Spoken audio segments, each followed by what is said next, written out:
Black people, we must stop misdiagnosing our condition because if our diagnosis is flawed, then all remedies that stems from it will also be flawed. Our condition is not the Stockholm syndrome.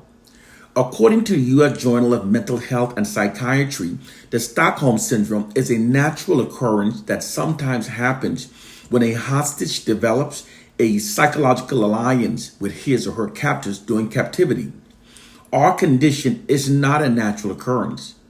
It's a deliberately created one, and it's being reinforced and reimplied unrelentingly.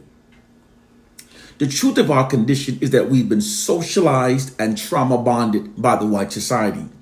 First, I would explain the socializing of Black people. Unlike at the conclusion of World War II, when the Jewish Holocaust ended and the US and the UN contributed massive financial support to rebuild the lives of the Jews, there was no moral obligation to do the same for we Africans. Although the African Holocaust lasted hundreds of years longer, resulted in millions of more deaths, and more greatly decimated the African culture, those white nations that benefited immensely through their brutal exploitation of Africa focused instead on their own self-interest. The white society's exploitation of Africans has provided with an era of which it has flourished most throughout history. To allow this era to possibly end would be directly against the interests of the white society. Furthermore, given that the white society's dependence upon Africa's natural resources is forever, they instead socialized Africans. Socialized is when the oppressors exploits their monopoly over information that the oppressed receives to manipulate the oppressed to think and behave in ways that are beneficial to the oppressors. It uses disinformation, misinformation, and repetitive subliminal programming to manipulate the minds of the oppressed to think in ways that serve and protects the interests of the oppressors. People that have been socialized rarely ever learns of this fact. When you look at all the facts as they truly are, it becomes clear that if the white society did not socialize Africans, they would have been diametrically opposing their own self-interest. So they therefore socialized Africans. The socializing of Africans allows the white society to continue its exploitation, control, and subjugation of Africans without any real resistance. This isn't some feeble-minded conspiracy theory as so many of you have been socialized to respond. It's the absolute truth. White social scientists describe the nefarious practice as merely instilling a value system into the collective minds of the subordinate population that makes it adhere to the authority and existing infrastructure of the dominant culture. It's how those empires that have been brutally oppressive through history protects themselves from retribution from those they brutally oppressed. The white society socialized Black people to protect itself from massive unified Black retribution. There are 4 ways to effectively socialize a people: by what they're taught, by what they see, by what they hear, and through repetition. Because the white society controls the education we're taught, the media images we see, and the societal narratives that we repetitively hear, these combined factors allows the white society to socialize the minds of millions of Black people to think in ways that serves and protects the interests of the white society without most of us even realizing it. The white society has also trauma bonded Black people. The term trauma bonded is usually associated with an individual abusive relationships wherein which an abused person is trauma bonded to the narcissistic abuser. Here's how that's achieved.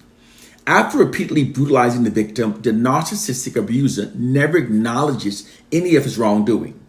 He instead minimizes the abuse and tells the victim that the abuse wasn't that bad or it was their fault and to just get over it. He then constantly inundates the victim with demoralizing, disapproving narratives about the victim.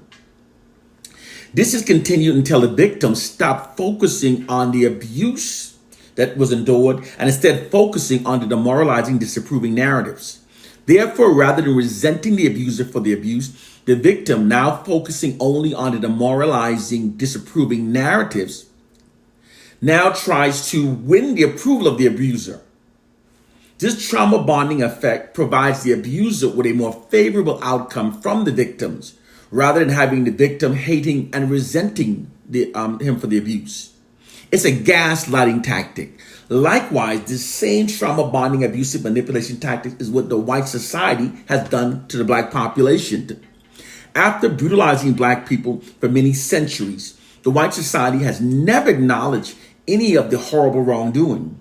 They instead insist that the abuse wasn't that bad. They minimized it, or they say it was our fault, or they tell us to get over it. They even whitewashed their textbook to claim that the white society's enslavement of black people improved our lives, gaslighting us. They then constantly inundate black people with black racially demoralizing, white disapproving propaganda about ourselves. Therefore, rather than resenting the white society for abusing us, many black people instead tries to win the approval of the white society. Many black people will go out of their ways to try to show white people that we're not all bad. This is the truth of our plight and condition. Black people are within a trauma-bonded, abusive relationship with a narcissistic white society. And just like within most abusive relationships, the white abusers have convinced many black people to believe that their abuse of us was our own fault. It's a psychological mind hack. The minds of targeted populations are quite easy to manipulate if people are unaware of what's being done to them. Once minds have been confused, manipulation becomes simple. The mind will even ignore common sense, and rationality falls away, even overlooking hypocrisy and deception. This is the truth of our plighted condition.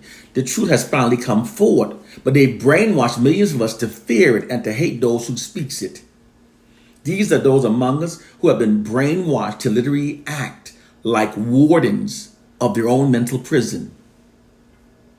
Those of us who know the truth must teach. And those of us who tell you the truth are trying to free you from a mental prison that you don't even know you're trapped within. Brothers and sisters, it's time to wake up and see our reality.